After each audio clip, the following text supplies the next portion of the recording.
digamos, un tema relacionado a lo que ya hemos estado revisando la semana anterior.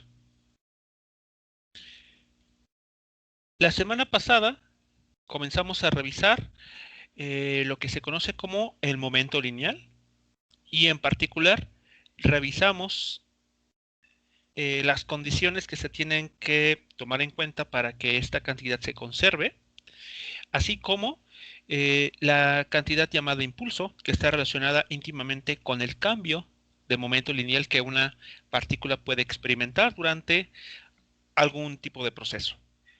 De lo que vamos a tratar este día es sobre un tipo muy concreto de fenómeno en el que la conservación del momento lineal se va a cumplir, así como alguna otra cantidad que se va a preservar. Este tipo de fenómenos reciben el nombre de colisiones. Ustedes lo pueden encontrar en la literatura como colisiones o choques también. Y básicamente consiste en un tipo de fenómeno en el que dos partículas, pensámoslo en un caso muy simple, dos partículas entran en contacto, interactúan entre sí y esas fuerzas de interacción van a ser mucho mayores o van a tener mayor relevancia que cualquier otra fuerza que estuviese presente. Eh, por ejemplo, cuando veíamos el ejemplo anterior en unos ejercicios pasados de una pelota que es pateada por un jugador. Ahí la fuerza de interacción entre el pie del jugador y el balón son las que se toman en cuenta, mientras que cualquier otra fuerza pues queda, aunque puede estar, va a estar presente, en comparación, su módulo o intensidad no se compara con la de las fuerzas de interacción. Cuando, por ejemplo, un bat de béisbol golpea una pelota, lo mismo sucede ahí. Así que bueno, eso permite asegurar que el momento lineal del sistema se va a conservar. Bueno, dependiendo de qué más se conserve durante una colisión, las colisiones se van a dividir, vamos a llamarlo así, en dos grandes grupos.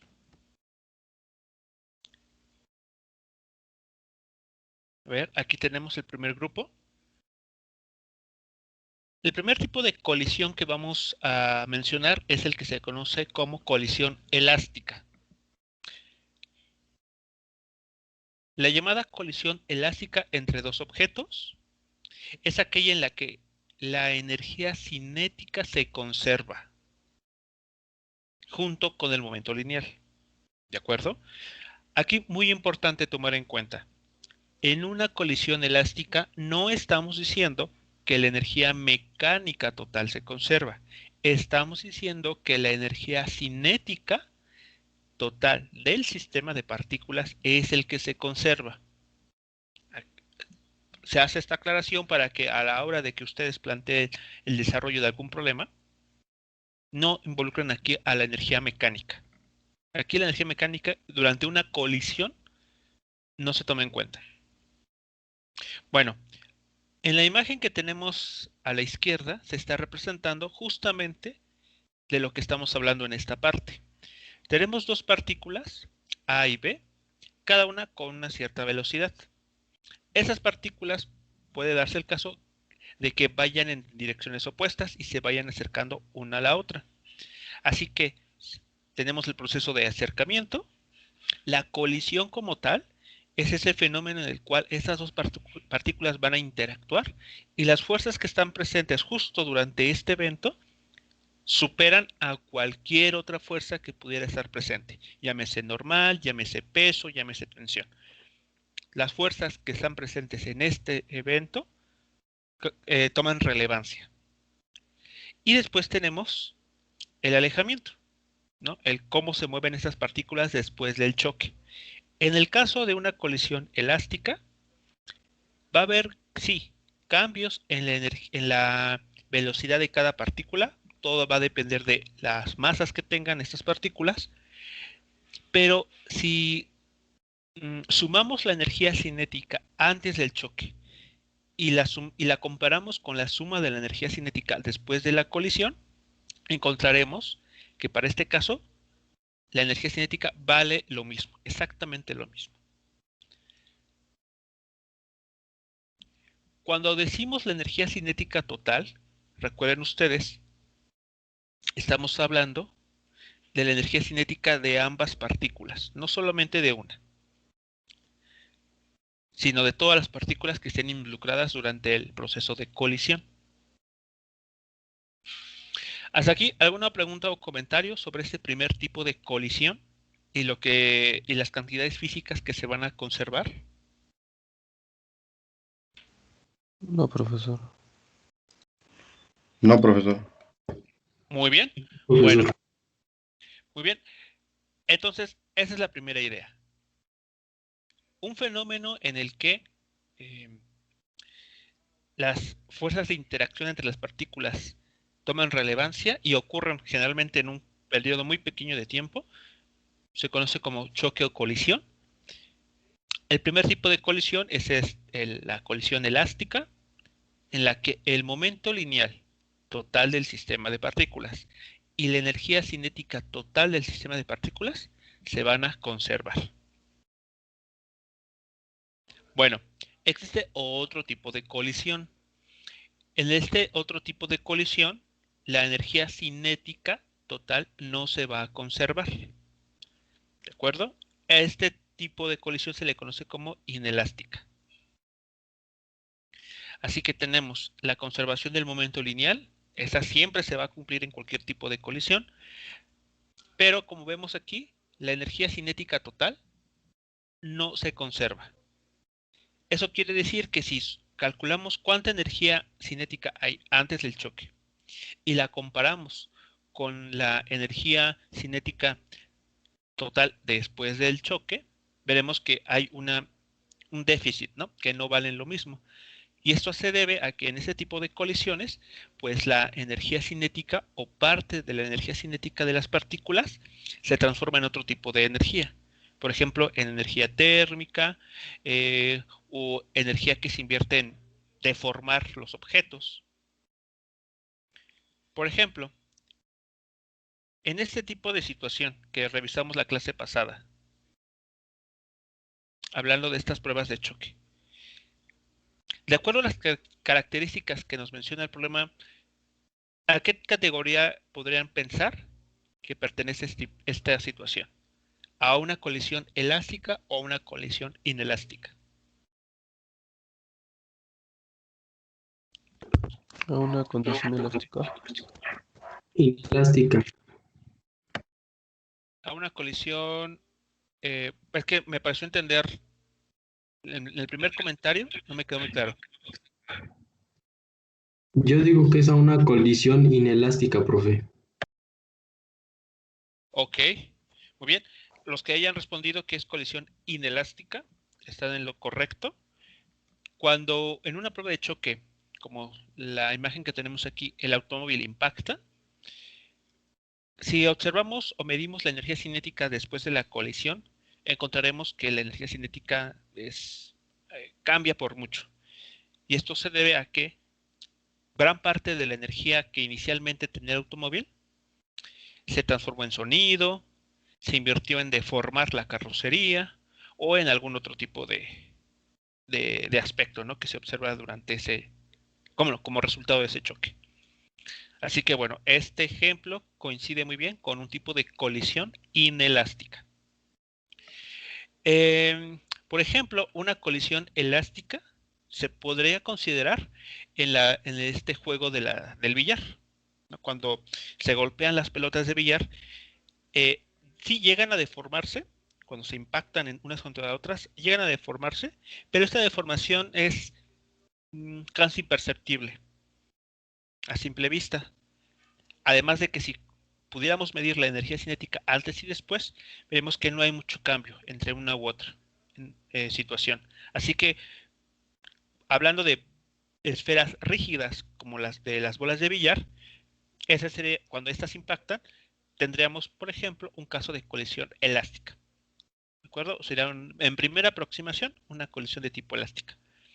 La de la prueba de choque sería una colisión inelástica. ¿De acuerdo?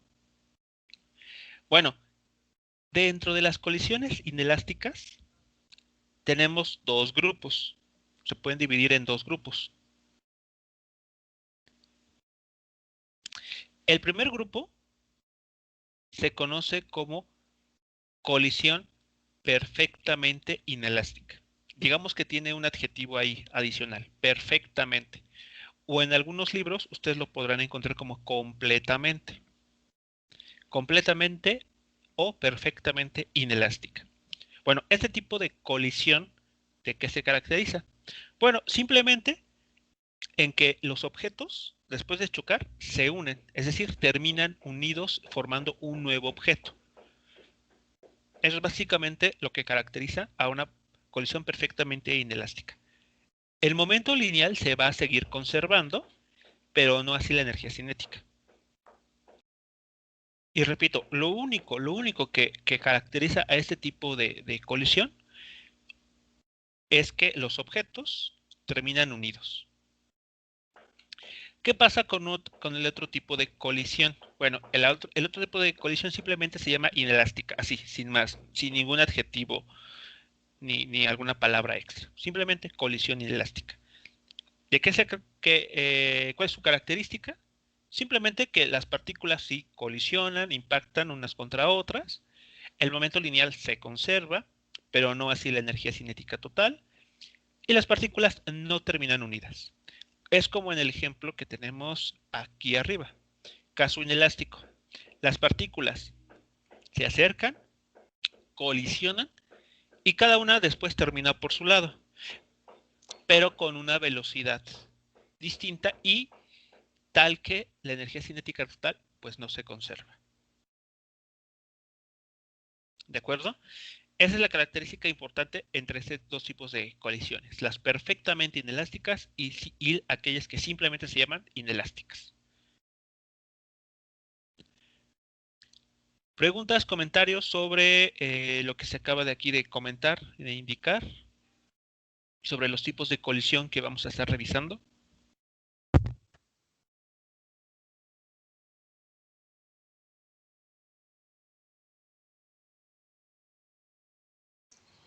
No, profesor.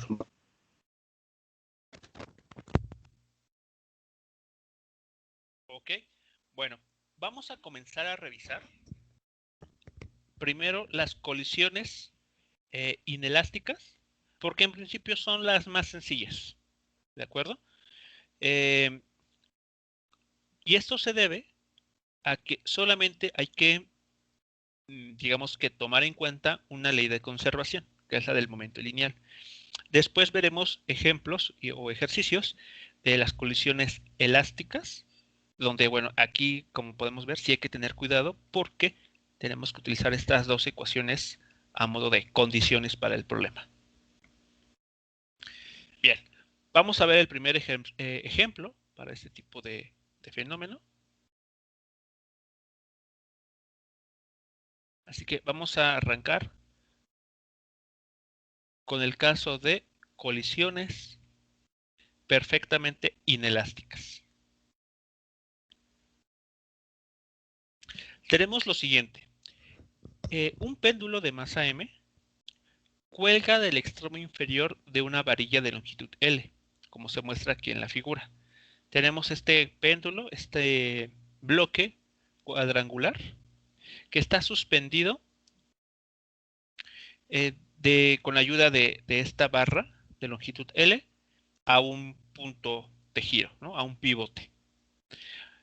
Nos comentan que la masa de esta barra es despreciable, lo podemos ignorar, es decir, no la tenemos que involucrar dentro de nuestros cálculos. Nos comentan que el pivote no ejerce fricción, así que está bien aceitado este pivote, no hay pérdida energética, eso es un dato muy importante que vamos a tomar en cuenta más adelante. Después nos comentan, una masa m, esta pelotita, se mueve con una velocidad inicial v, como se muestra en la figura. Así que tenemos esta pequeña pelota o masa m que se mueve en dirección hacia este bloque cuadrangular. Nos comentan que ambos objetos van a chocar. La masa m choca contra el objeto cuadrangular aquí en reposo y se encaja. ¿De acuerdo? Así que pensemos esto como una especie de bala que es lanzada a este bloque y penetra al interior de ese bloque. Y nos preguntan, ¿cuál es el valor mínimo de la velocidad v con la que se tendría que estar moviendo esta bala, vamos a llamarla así, para que el péndulo, ya con la masa m incrustada, se balancee hacia el punto superior de su arco? Es decir, después de la colisión, las dos masas, el bloque junto con la bala en su interior, van a comenzar a desplazarse según la trayectoria aquí punteada, de tal manera que estamos interesados en considerar esta situación. Cuando este péndulo llega al punto más alto aquí mostrado.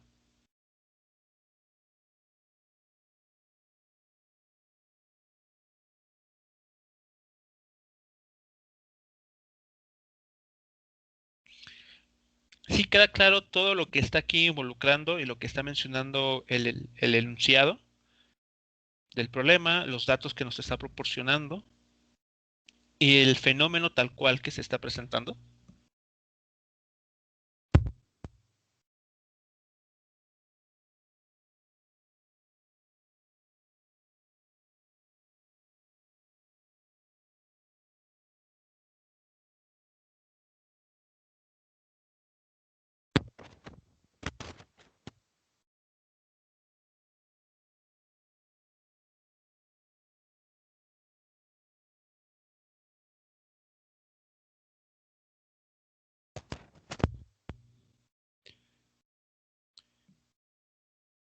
Bueno, para poder comenzar a resolver el problema, vamos a analizarlo con cuidado y a detalle, porque al hacerlo podremos ir identificando una posible ruta para poder resolver el problema, porque así a simple vista como que menciona muchas cosas que pudieran en primera instancia no tener relación, pero si lo analizamos con cuidado, podríamos ver que esas cantidades se relacionan de alguna manera. Bien, tenemos lo siguiente a modo de describir lo que está pasando. Durante todo el proceso que nos menciona el problema o del que nos intenta plantear, podemos reconocer tres situaciones bien particulares, bien específicas y que van a ser realmente importantes. Lo que va a pasar es lo siguiente. Tenemos, como sabemos, inicialmente a la bala moviéndose en dirección hacia el bloque cuadrangular, que ahí está quieto, está suspendido inicialmente, ¿no? Está en reposo. Bueno, viene esta pelotita o bala, impacta en el bloque, pero durante ese proceso ocurre tan rápido, realmente ocurre tan rápido, que el bloque no se comienza a mover, sino es hasta que la bala queda en reposo en su interior. ¿De acuerdo? No comienza a moverse hasta que la bala queda en su interior, queda en reposo. Vamos a pensarlo así como que el bloque como tal no se va a mover hasta que toda la energía cinética que tenga la bala se lo transfiera y hasta ese momento tenemos la escena 2. Ya este bloque cuadrangular junto con la masa m minúscula, la de la bala, van a comenzar a moverse con una velocidad que no conocemos. Recuerden esto, el único dato que tenemos sobre las velocidades es la velocidad inicial. Bueno, de hecho, esa es la que queremos estimar. No sabemos cuánto vale, pero sabemos que existe. ¿De acuerdo? Así que bueno, aquí hay otra velocidad, pero esta velocidad es la que resulta después de la colisión. ¿Hasta aquí sí queda claro lo que se está comentando? Sí, profe. Ok, muy bien. De hecho, también para apoyarnos, fue que se escribió la V como la velocidad antes del choque y la U como la velocidad después del choque. Recordemos que esa era la convención que habíamos adoptado. Bueno, cuando el bloque junto con la bala comienzan a moverse como un objeto ya único, si no estuviese esta barra de longitud L presente, ¿hacia dónde se moverían estos objetos?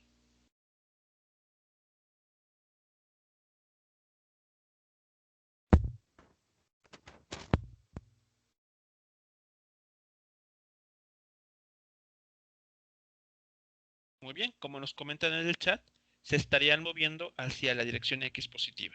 O sea que este objeto avanzaría hacia la derecha. Pero bueno, lamentablemente no va a suceder eso porque está atado, ¿no? Está aquí unido a un pivote. Así que lo que va a suceder es que va a moverse en esta dirección, siguiendo esta trayectoria. Y va a comenzar a subir, subir y subir hasta que llegue a la posición en la que estamos interesados, en la que nos pregunta el problema. ¿De acuerdo? Así que esos son los tres escenarios que vamos a tener que tomar en cuenta para analizar este problema. ¿Por qué? Bueno, durante el proceso de colisión de la bala con el bloque rectangular, sabemos que se conserva el momento lineal. Vean, entre estas dos partes, estas dos escenas de esta historia, se produce un proceso de colisión. ¿De qué tipo? De acuerdo a los que mencionamos anteriormente, ¿Plástico? elástico. A ver, pensemos, cuidado. ¿Es elástico? Y si es inelástico, ¿de qué tipo? Perfectamente inelástico. Ok, muy bien. Perfectamente inelástico. Perfectamente inelástico. Porque los objetos se unen después de chocar. ¿De acuerdo? Bueno, ocurre el choque entonces. Y sabemos que durante ese evento lo que se conserva va a ser el momento lineal. Y eso nos va a dar como resultado que los objetos ya unidos se muevan con una nueva velocidad. Pero ahora, ¿qué pasa entre la imagen 2, la central, y la imagen posterior, la escena 3? ¿Se conservará algo ahí, alguna cantidad física? Nótese, ya estamos hablando después de la colisión, ¿de acuerdo? Después de la colisión.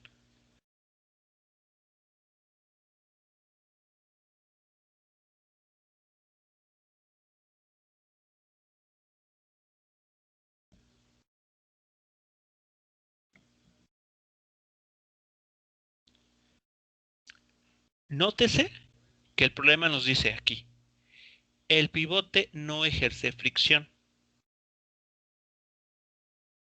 Así que durante este movimiento que realiza el bloque junto con la bala, no hay fricción en este punto. Es libre de fricción. Está bien aceitado esta parte. ¿Qué fuerzas son las que están presentes durante ese proceso de que el bloque junto con la bala comienzan a oscilar y se van hacia arriba?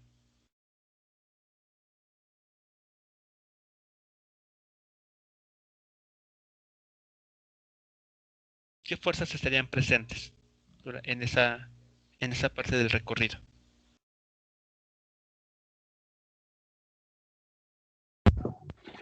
Una podría ser la de tensión. Bueno, aquí tal cual la barra es una... A ver, echemos un vistazo. Bueno, nos dice que es una varilla. Como tal no es una cuerda, así que...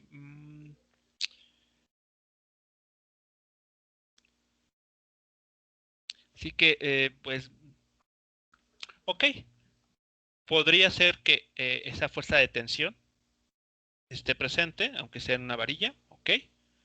¿Qué otra fuerza estaría presente? Tenemos ya una, tensión.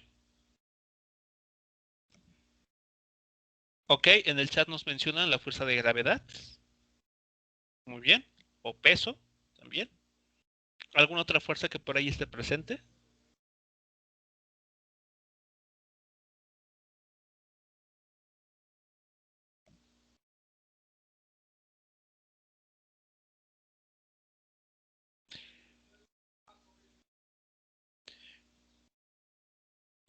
La inercia no es una fuerza. Recordemos que la inercia es una cantidad escalar relacionada con la materia, con la cantidad de materia o masa de un objeto. La velocidad tampoco es una fuerza. Así que en esta pregunta que se está planteando, ¿qué fuerzas están presentes? La velocidad pues no entra en juego porque no es una fuerza. ¿Estará presente una fuerza normal? No, ¿Por qué no?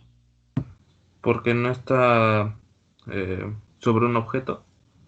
O sobre una superficie apoyado, ¿no? Simplemente comienzan a... Están sostenidos aquí colgando y cuando la bala impacta, hace que todo el sistema comience a girar. Y no hay una superficie aquí, por ejemplo, que nos mencione que esté apoyado. De hecho, dice que está suspendido ese péndulo. Así que fuerza normal no está presente. Muy bien. Este movimiento que realiza este péndulo, ¿no les recuerda a un problema ya anterior?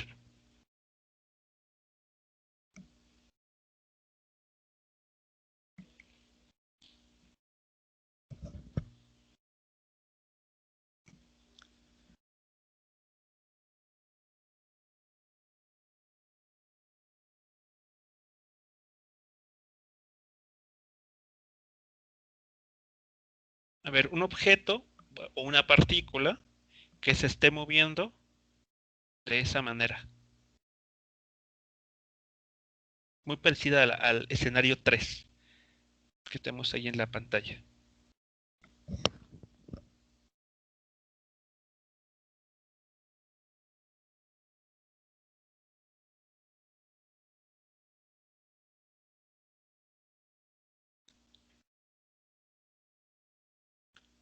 Creo que no lo tenemos aquí presente. Ah, sí, aquí está. Bueno, una parte de ese ejercicio.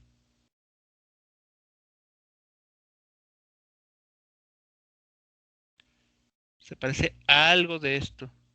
¿Lo acuerdan a qué corresponde esta figura? ¿O este diagrama de cuerpo libre? Al que estaba creo que en un árbol, ¿no, profesor?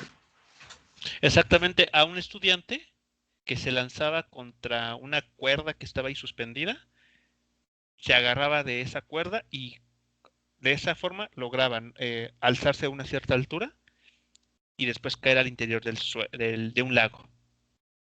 ¿Qué aprendimos en ese problema? ¿Con qué nos quedamos en ese? O sea, ¿cuál es la idea que se cumplía ahí? Bien, aquí está. Justo aquí está el mismo problema. Tenemos en este caso, en ese problema, tenemos a un niño, a un estudiante. Aquí simplemente tenemos a un bloque, pero que se van a mover casi de la misma manera, siguiendo una trayectoria curva. El estudiante se soltaba, pero en este problema los objetos van a subir hasta arriba. ¿Qué aprendimos ahí? Que la fuerza tensión no producía trabajo mecánico.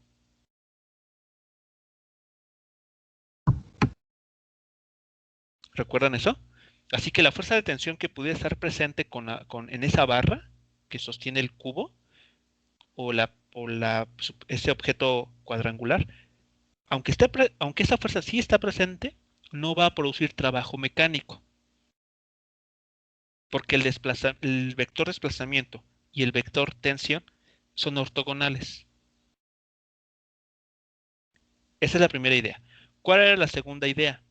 Que durante ese movimiento que se realiza, la fuerza de gravedad o peso es una fuerza conservativa.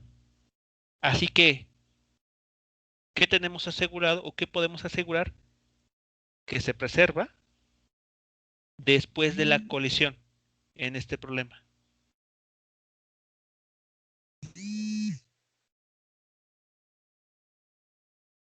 en esta parte.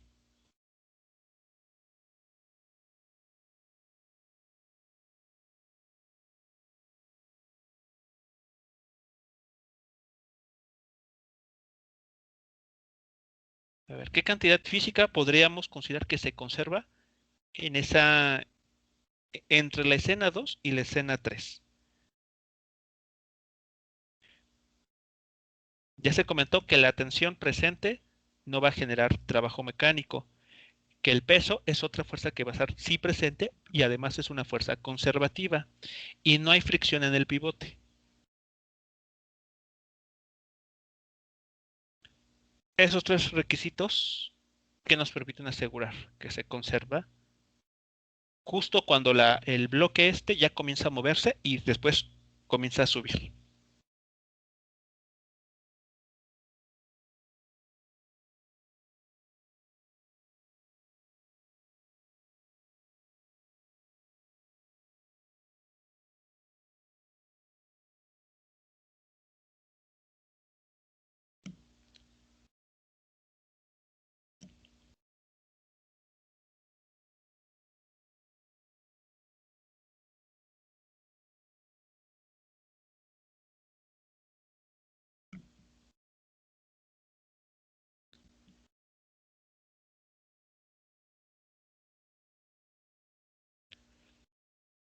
¿Qué se estaría conservando en esta parte?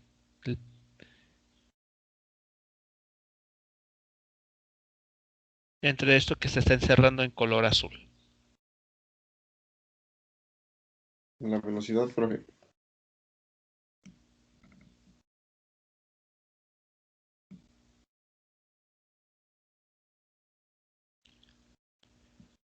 ¿La velocidad se conserva?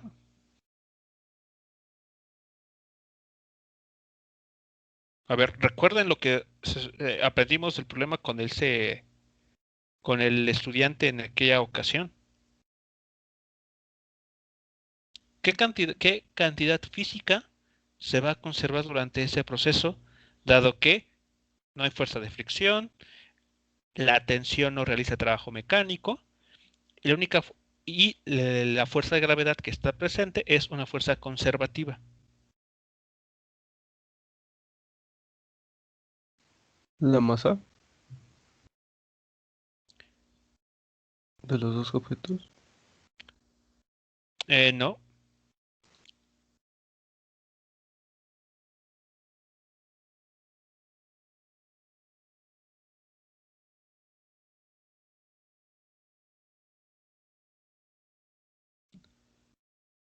Muy bien, lo que nos comenta en el chat, en el último comentario es cierto. La energía mecánica total.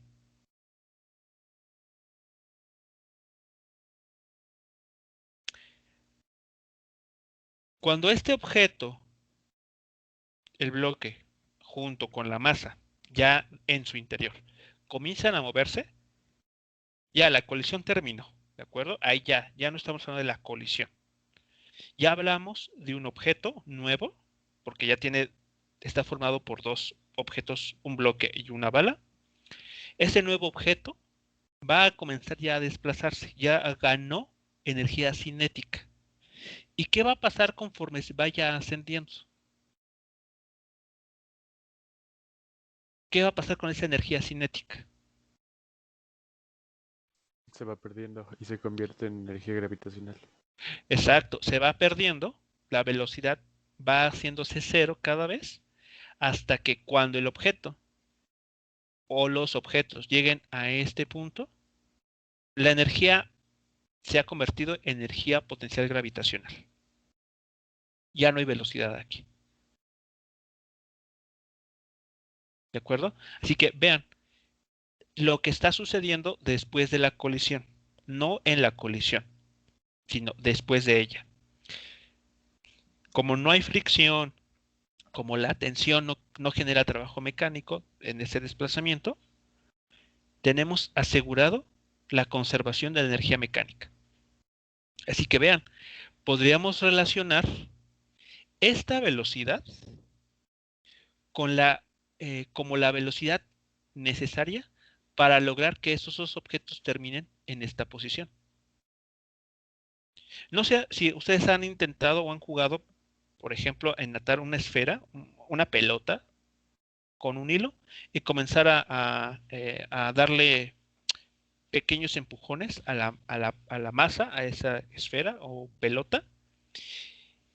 Y si le dan un impulso, es decir, una velocidad, si le aplican una fuerza menor, apenas logran moverla, pero con una velocidad, pero aplicándole un impulso necesario para que se genere una velocidad necesaria, podrían lograr que ese objeto dé una vuelta completa, ¿no? Un giro completo.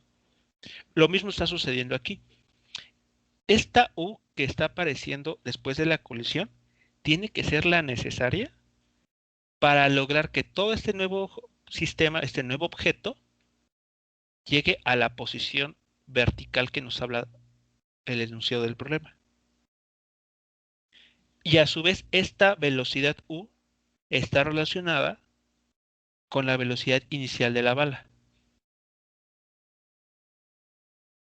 ¿Sí queda clara la conexión que entonces aparece aquí?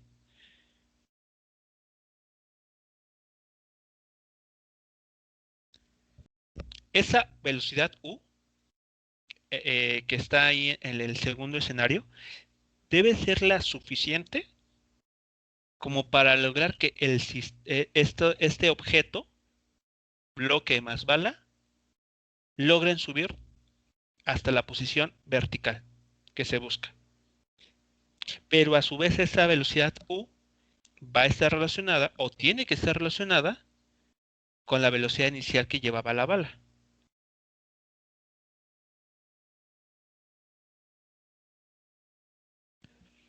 ¿Alguna pregunta o comentario en esta primera parte? No hemos resuelto nada, no hemos escrito ninguna ecuación, como pueden darse cuenta.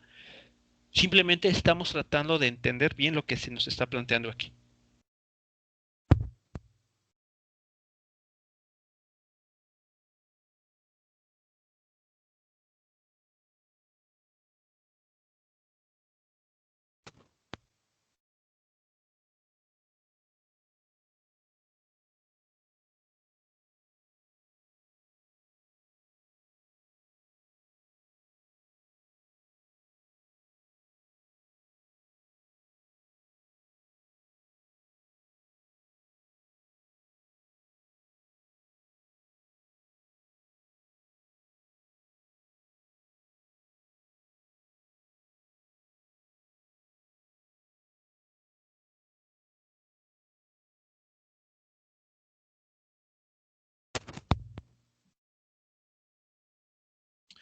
Bien, si no hay alguna pregunta o comentario sobre lo que se ha descrito, comenzaremos entonces ya a plantear ecuaciones que nos permitan solucionar lo que nos están pidiendo.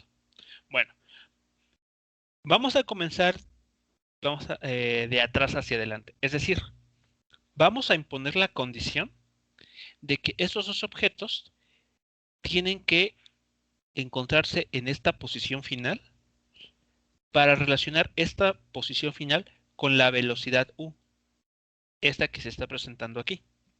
Y ya que tengamos esta relación, después vincularemos dicha velocidad U, la que se obtiene después del choque, con la velocidad inicial que tenía la bala antes del choque. ¿De acuerdo? Así va a ser la cadena de cálculos. Primero, vamos a relacionar las cantidades que ocurren después de la colisión y justo y para el proceso en el que este péndulo gira hasta encontrarse en la posición aquí indicada, para después relacionarlo con lo que sucede justamente en la colisión, que serían la escena 1 y la escena 2. Bien, así que vamos a escribir lo siguiente. Bueno, aquí tenemos el comentario. El problema debe de considerar una etapa en la que se conserva el momento lineal, que es justamente lo que está encerrado en color amarillo, y otra en la que se conserva la energía mecánica total. Así que son dos cantidades físicas que se están conservando, pero en momentos distintos. Así que mucho cuidado. A la hora de analizar ese tipo de problemas, antes de realizar algún cálculo, intenten entenderlo. Y una vez que lo hayan hecho, ya después comencemos a plantear ecuaciones, no antes.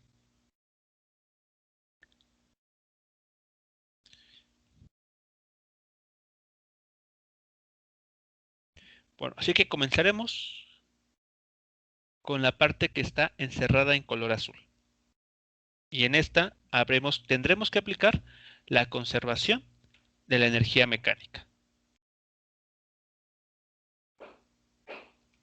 A ver, tenemos la siguiente relación.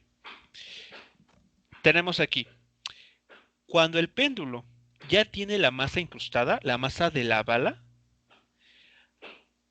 ya comentamos que la fuerza que va a estar actuando durante todo el recorrido que va a realizar va a ser la fuerza de gravedad.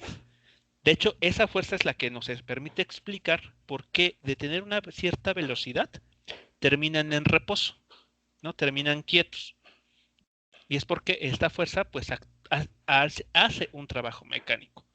Pero afortunadamente esa fuerza es conservativa. Así que, aunque esa fuerza sí realiza un trabajo mecánico, no afecta la conservación de la energía mecánica. Así que, ¿qué tenemos al inicio? Al inicio tenemos única y exclusivamente energía cinética. Energía cinética que proviene de una masa combinada de la bala con el bloque y la velocidad u que sabemos que se obtuvo después de la colisión. Como energía 2 será la energía potencial gravitacional, que sabemos que es la masa combinada de estos dos objetos por la gravedad, por la altura a la cual se encuentran, que aquí estamos llamando 2L. ¿Por qué 2L? Bueno, si miramos nuestro diagrama o la figura del problema, vean lo que tenemos aquí.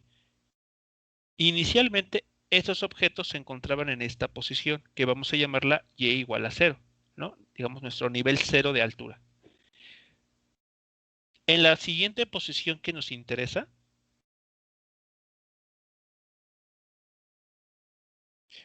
pueden notar ustedes que la altura a la cual subieron es 2 veces el largo de la varilla esa de longitud L.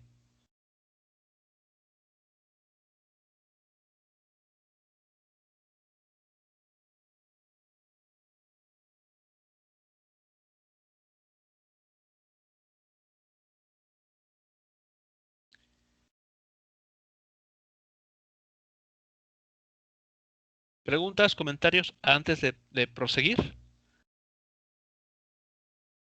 Tenemos hasta este momento o hemos escrito algo que ya habíamos visto en varios ejercicios pasados, que es la conservación de la energía mecánica.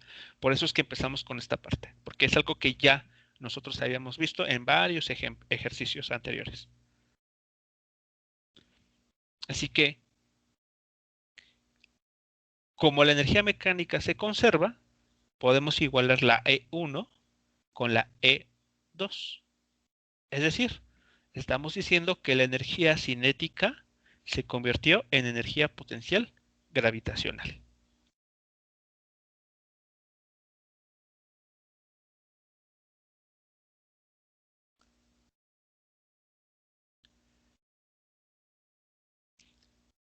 Así que con estas dos ecuaciones, una vez que se igualan, vean ustedes que podemos conocer cuál tendría que ser el valor de la velocidad U necesaria para lograr mover a este sistema bloque con bala hasta una altura 2L. Es decir, que gire 180 grados respecto a la posición inicial que tenía.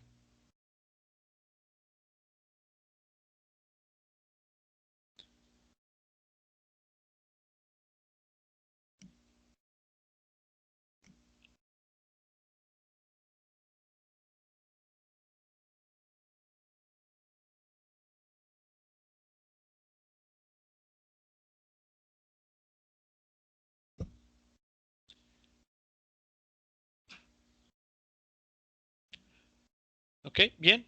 Así que, bueno, en esa primera parte, hasta la ecuación 1, lo único que hemos hecho es analizar lo que sucedió una vez que estos objetos tuvieron una cierta velocidad hasta que lograron desplazarse a una altura 2L. Repito una vez más, en ese proceso se conserva la energía mecánica total, solo en esa parte del proceso.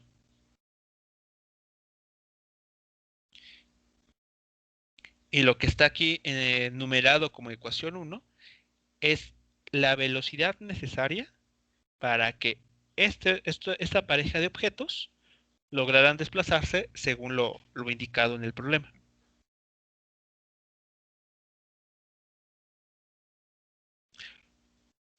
Bueno, tenemos esta velocidad u, pero esta velocidad u depende, como vamos a ver a continuación, o si no es que ya tenemos la sospecha, esta velocidad u depende de lo que haya ocurrido en la colisión.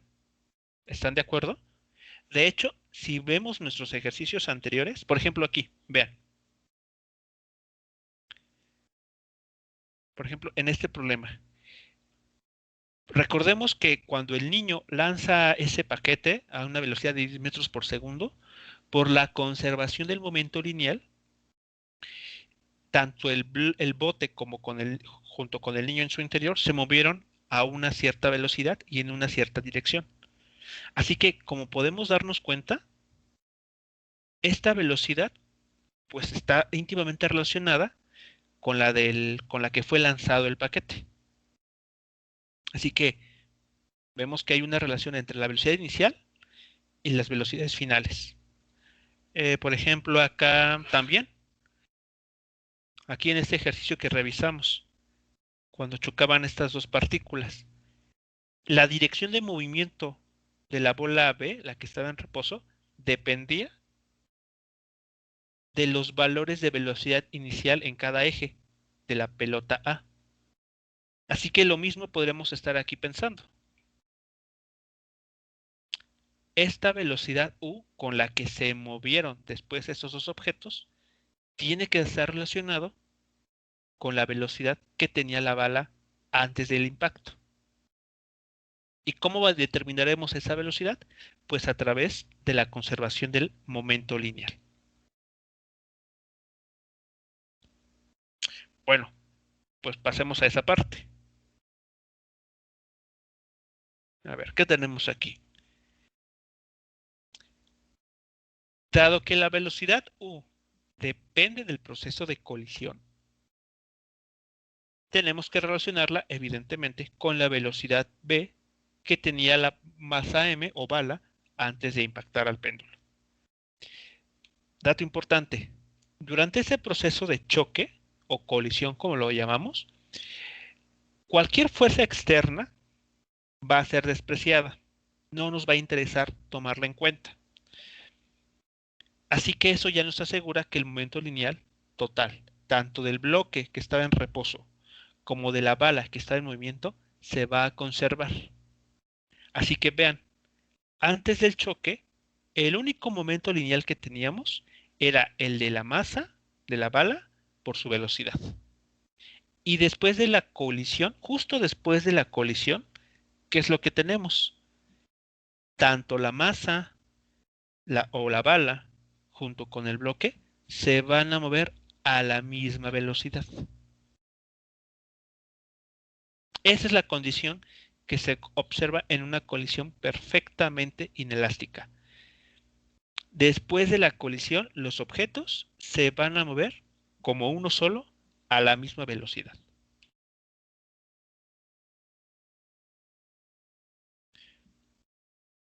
Antes de continuar, ¿dudas, comentarios?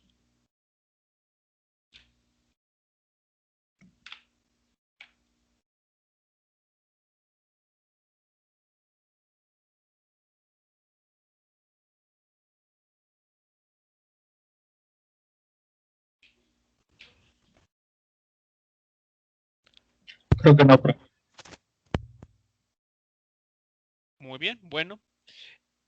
Así que de esa ecuación que tenemos ahí, podemos establecer ya una relación entre la velocidad después de la colisión con la velocidad inicial que llevaba la bala. Hacemos un despeje, ¿no? Ahí como se muestra. Un despeje bastante simple.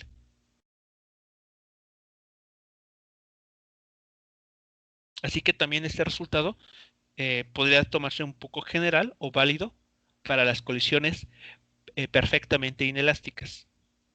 La velocidad después del choque siempre va a ser igual a los momentos, a la suma de los momentos antes de la colisión, dividido por la suma de las masas, puesto que éstas se van a estar moviendo como un solo objeto. Pues vean hasta ahora qué hemos logrado. Ya logramos vincular la velocidad necesaria para lograr que los objetos suban una cierta altura 2L. Eso fue con la conservación de la energía mecánica. Por su parte, analizando el proceso de colisión a través de la conservación del momento lineal total, pudimos relacionar la velocidad justo después de la colisión con la velocidad de la partícula o de la masa antes del choque. Así que, ¿qué restaría por hacer para incluir para juntar estas dos piezas del rompecabezas?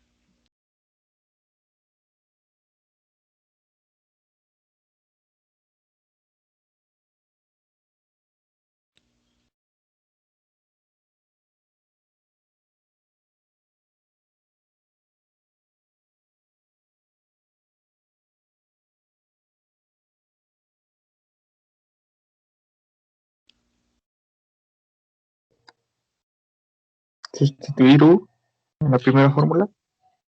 Muy bien, exacto. Relacionar la U de la primera fórmula, la ecuación 1, con la U de la ecuación 2. Exacto.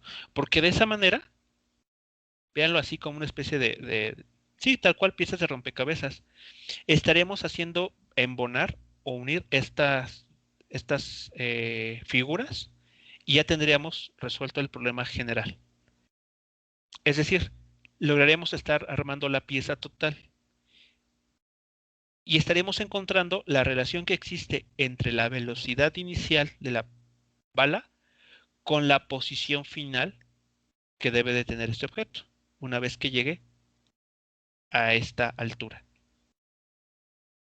¿De acuerdo? Así que, claro, lo que tendremos que hacer ahora es sustituir la U de la ecuación 2 con la U o en el valor de la U de la ecuación 1.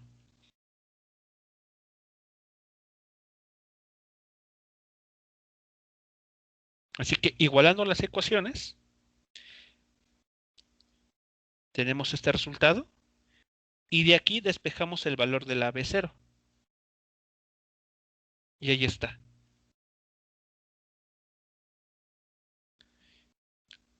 Estamos relacionando la velocidad con la que la pelotita o la bala debería estarse desplazando con la finalidad de lograr que una vez que ocurra la colisión perfectamente inelástica, ambos objetos suban una altura de 2 veces L.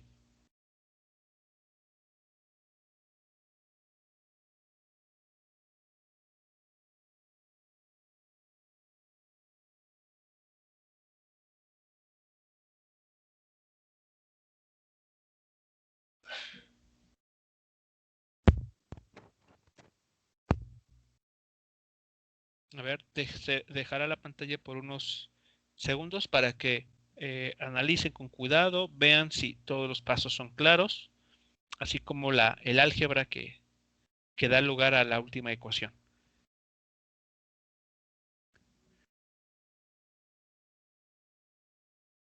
Así que la última ecuación, recordemos, nos está diciendo cuál debe ser la velocidad con la que esa bala debería estarse moviendo para lograr que el péndulo, junto con la masa ya en su interior, se balanceen hasta el punto superior, como nos lo indicó el problema.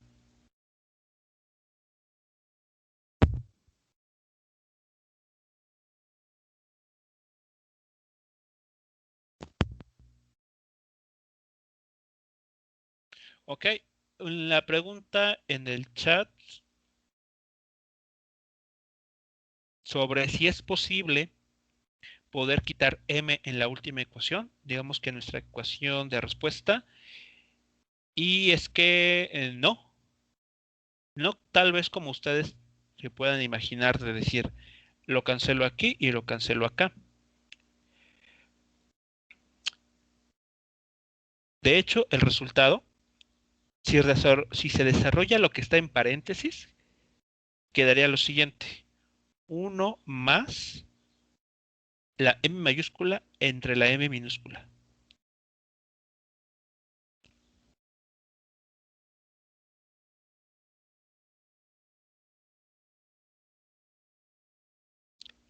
Así que mucho cuidado. Si ustedes han, como incluso han llegado a notar, dicen esta m la cancelo con esta m y me quedo con la m mayúscula, esta ecuación, si hacen ese paso, es dimensionalmente incorrecto. Vean que el término, a ver, vamos a hacer rápidamente un análisis dimensional para que ustedes vean cómo es que esa herramienta que vimos desde el primer parcial, aquí se puede ocupar para decidir si la m de la cual están preguntando en el comentario en el chat va o no va. A ver, la g representa una aceleración, así que sus unidades son longitud por tiempo a la menos 2, o L sobre t cuadrada, ¿de acuerdo? La L que está aquí nos dice la longitud de la varilla que une el bloque al pivote. Así que es una longitud también, tiene dimensiones de longitud y está en una potencia o raíz cuadrada. Así que lo que está dentro de la raíz, ¿qué dimensiones tiene?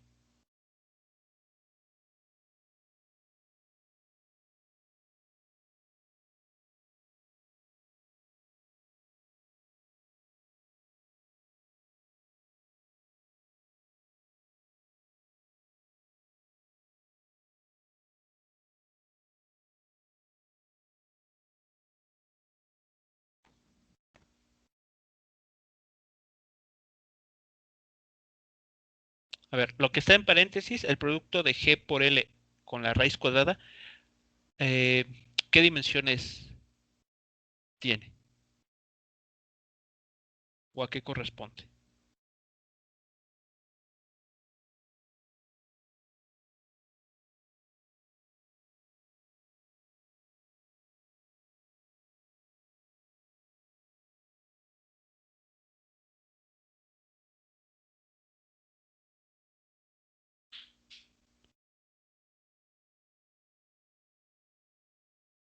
A ver, por favor, analicen las dimensiones. Antes de dar una respuesta, analicen las dimensiones. ¿Cuáles son las dimensiones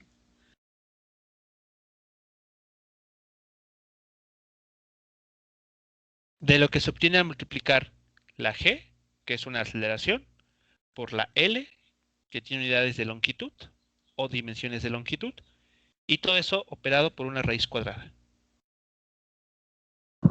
De una velocidad, ¿no? Exactamente, de una velocidad. Longitud sobre tiempo.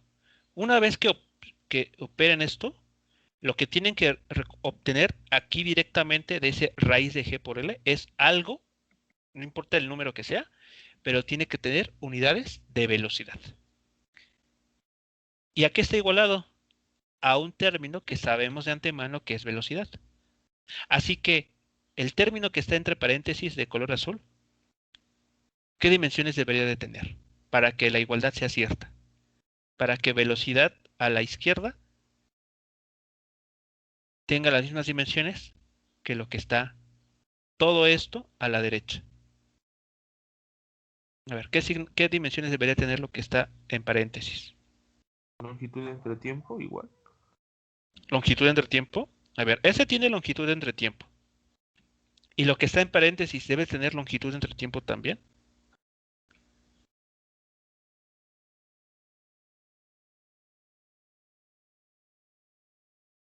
Piénselo con cuidado. Ese término, por sí solito, tiene unidades de velocidad.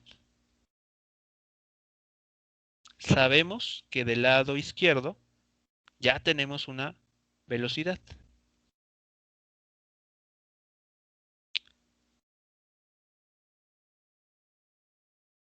Así que lo que está entre paréntesis, ¿qué tiene que ser?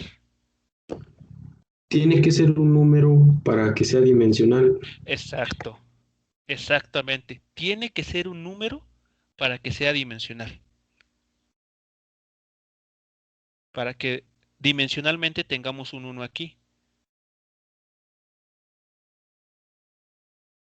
Y este 1 multiplicado por longitud sobre tiempo, pues siga siendo una velocidad. ¿Qué pasa cuando nos equivocamos y aplicamos la siguiente simplificación? Esta m la cancelamos con esta y dejamos esta m. ¿Qué dimensiones tiene lo que está en paréntesis?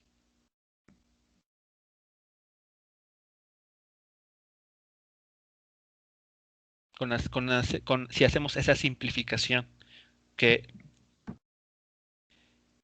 es errónea, pero simplemente para mostrar lo siguiente, para mostrarles lo que pasa. ¿Con qué dimensiones nos quedamos entonces? Aquí. M. Exacto, masa, dimensiones de masa. Y vean, si se hace esa simplificación, con lo que nos estamos quedando a la izquierda, tendría dimensiones de masa por longitud sobre tiempo, que ya no es igual a lo que estábamos buscando, que es una cantidad que tenga dimensiones de velocidad. Así que esa simplificación que a veces se nos llegan a ocurrir por error, vean lo que implica. Llegaríamos a un resultado que incluso dimensionalmente no es correcto. Así que cuando ustedes pretendan realizar alguna simplificación y tengan dudas si la simplificación que tienen en la cabeza es cierta o no, analicen dimensionalmente lo que pasaría. Apliquen pues las herramientas que durante todo este curso hemos venido practicando.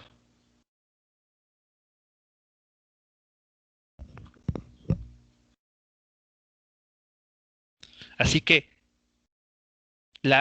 realmente la simplificación que sí se podría hacer fue la que se mostró antes. Así.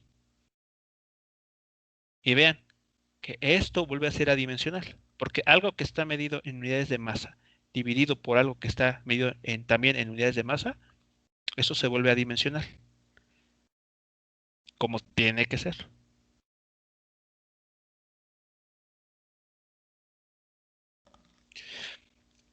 Bien. ¿Alguna otra pregunta con lo que fue este primer ejercicio?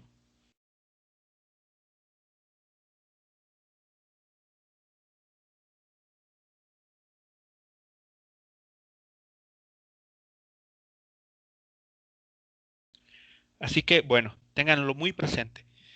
Dependiendo del ejercicio, podría ser que no solamente se resuelva aplicando conservación del momento lineal, que es el tema de esta sección, ¿no? De este capítulo, digamos, que estamos viendo, sino que, como vemos, para resolverlo tendríamos tal vez que hacer uso de otros conceptos ya vistos con anterioridad. Así que cada vez que vayamos avanzando, seguramente tendremos que seguir ocupando más y más información de los capítulos o de las sesiones pasadas.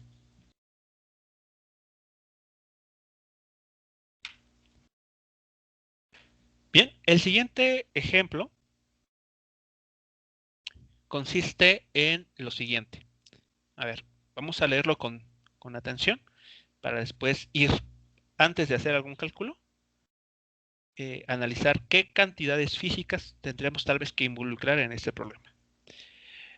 Nos comentan, una bala de masa M, ahí con ese valor de masa, se incrusta en un bloque de madera, cuya masa es casi 1 kilogramo. Bueno, se incrusta en ese bloque de madera, que luego comprime un resorte. Ahí nos están dando el valor numérico de la constante del resorte, un valor de 120 newtons sobre metro. A lo largo de una distancia X, de ahí de 5 centímetros, antes de llegar al reposo. Nos dicen, el coeficiente de fricción cinética entre el bloque y la mesa, en la cual esto se está realizando, es de 0.5. Aquí hay un error de imprenta. No es M, debe de ser mu, porque es un coeficiente de fricción cinética. Así que también, mucho cuidado. A veces los libros tienen errores. Así que incluso los libros también se llegan a equivocar. Bueno, nos preguntan, ¿cuál es la rapidez inicial de la bala? E inciso B, ¿qué fracción de la energía cinética inicial de la bala se disipa, ya sea en forma de daños al bloque de madera, aumento de temperatura, etcétera, en la colisión entre la bala y el bloque? Bueno, el inciso B ya lo resolvemos en su momento, pero lo que me interesa es la primera parte. ¿Cómo podremos determinar la rapidez inicial de la bala? A ver, si la primera parte del enunciado les es familiar, o como que se parece a algo que ya hemos visto.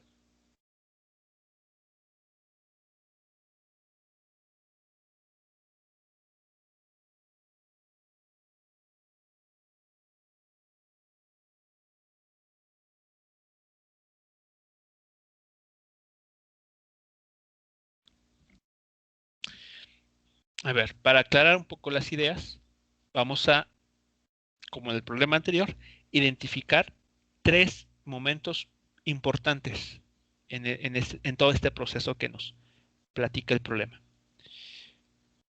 A ver, déjenme mostrarles las figuras para que las veamos todos de un inicio.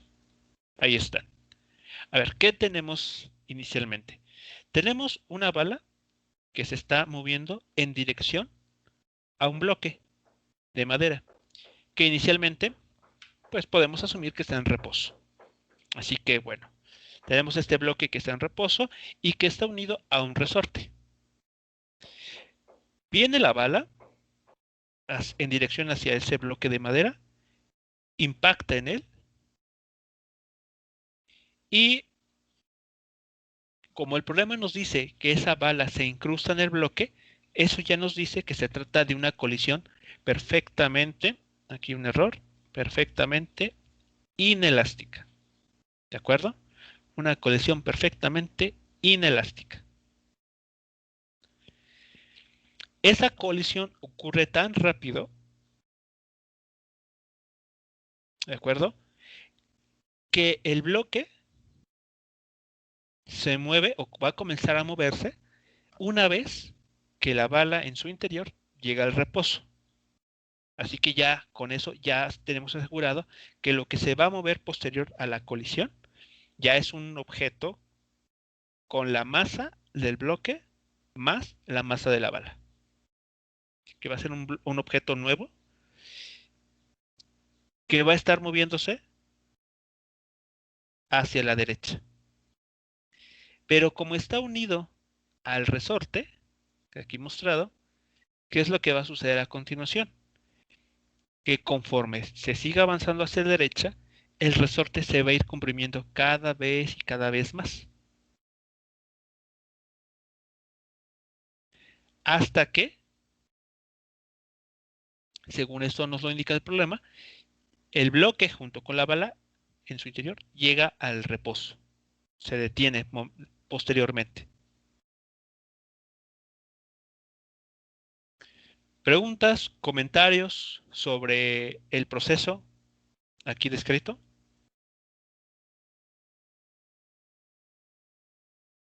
Si es claro para todos, entonces lo que estaría sucediendo, o hay algún detalle que no sea del todo claro.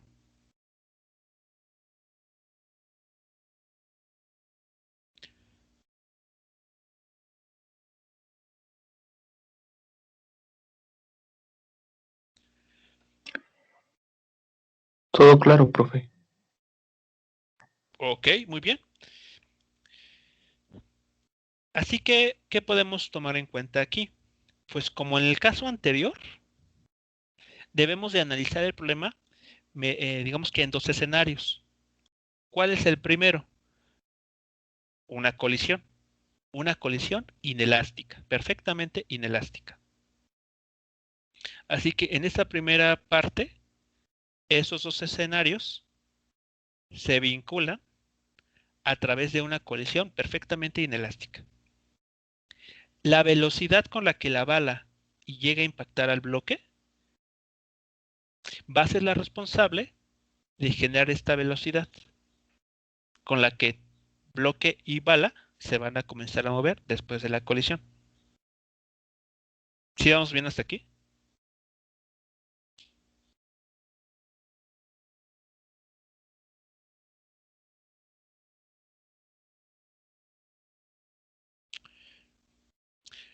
Bien, ahora hay otro escenario, otra pareja de escenarios que se van a tomar en cuenta. Lo que sucede inmediatamente después de la colisión, lo cual consiste en que este nuevo objeto se va a comenzar a mover hacia la derecha, pero como está unido a un resorte, cada vez que avance más y más hacia la derecha, el resorte se va a ir comprimiendo cada vez y cada vez más, hasta que llega a comprimirse, según nos lo dice el problema, una distancia de 5 centímetros. Justo en ese momento, el bloque junto con la bala llegan al reposo. Así que esta parte se tiene que analizar de otra manera. Y esta, según esto que está encerrado en color azul, vincularía de alguna forma la velocidad U con lo que se llega a comprimir el resorte. Sí queda claro que existe una relación, ¿no?, entre la velocidad con la que se movía el resorte, el bloque y la bala, y lo que llega a comprimir el resorte.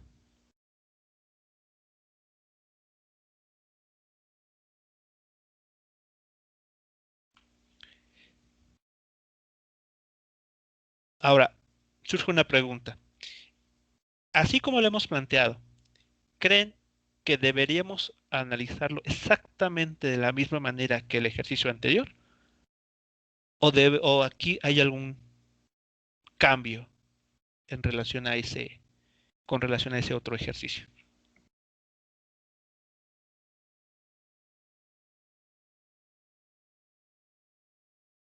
A ver, analícenlo, vean lo que se ha comentado.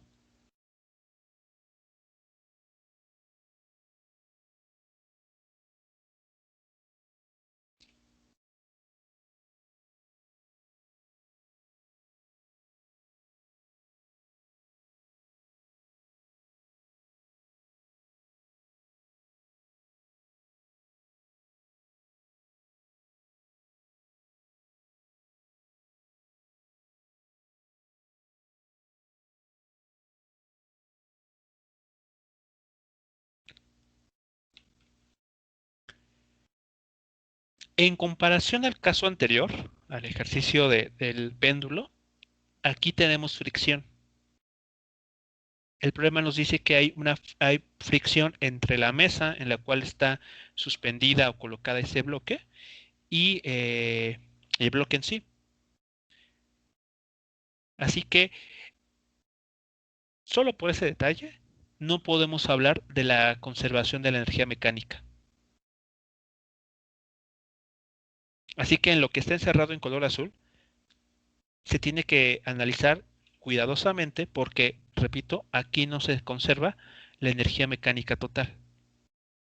Pero aún así, vamos a ver que el problema sí se puede resolver. Bueno, vamos a escribir lo siguiente entonces.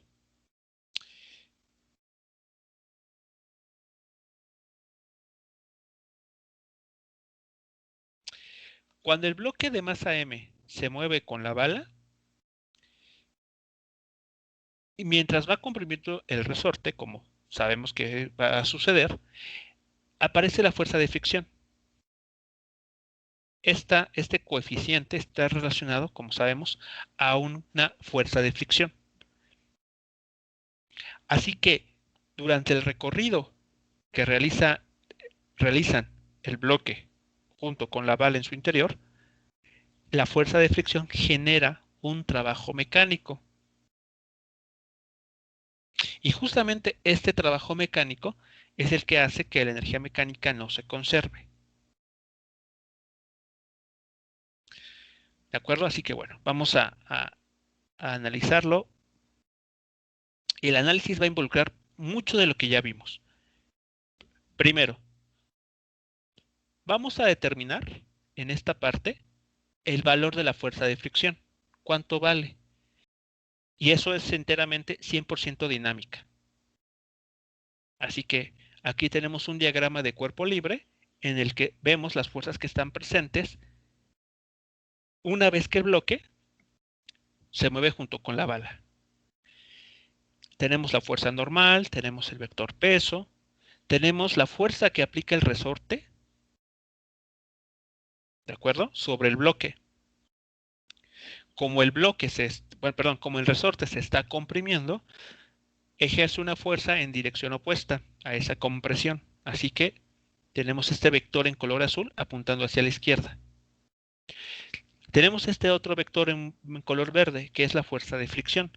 Conforme el bloque se mueve hacia la derecha, sabemos que la fuerza de fricción tiene la dirección opuesta a ese desplazamiento.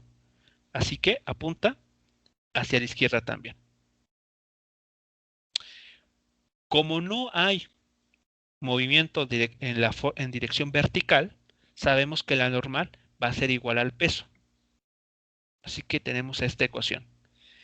Y a su vez, recordemos que la fuerza de fricción es igual al coeficiente de fricción por la normal. Así que si ya sabemos cuánto vale la normal, pues ya sabemos cuánto vale la fuerza de fricción.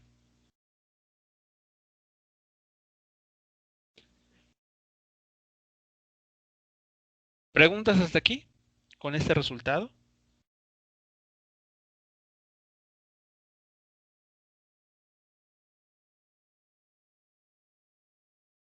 En esta parte ya no me meto mucho en detalle, puesto que es algo que ya se realizó justo cuando vimos en su momento las leyes de Newton, para el caso con fricción.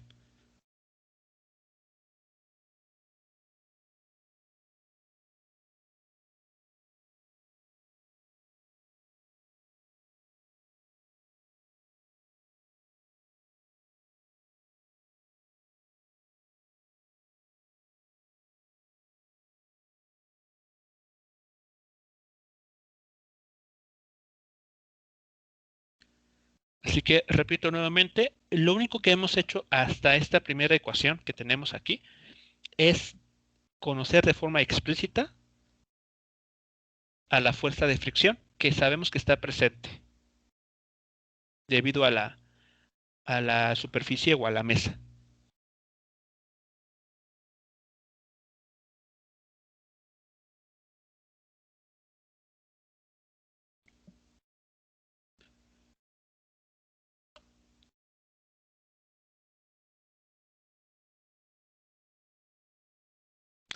Bien, como ya tenemos el valor de la fuerza de fricción, podemos determinar el trabajo mecánico.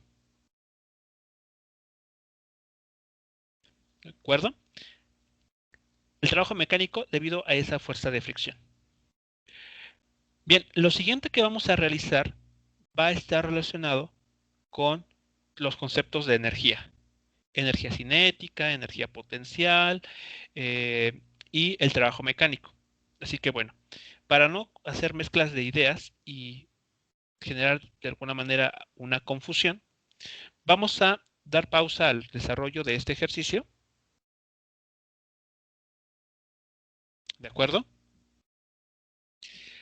Así que la siguiente parte la vamos a resolver en la sesión que vamos a iniciar dentro de algunos minutos. Así que bueno, vamos a dar pausa a esta sesión y la estaremos retomando la siguiente a las 10:35.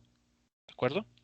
Así que bueno, hasta ese momento, lo único que hemos hecho para este problema ha sido encontrar la fuerza de fricción presente en el bloque, una vez que este ya comienza a desplazarse.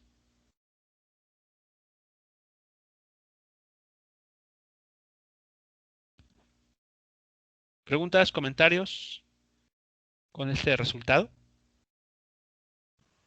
No, profesor. Muy bien. Bueno, pues entonces iniciamos nuestro un tiempo de break, así que retomamos el problema dentro de unos 10 minutos, a las 10:35.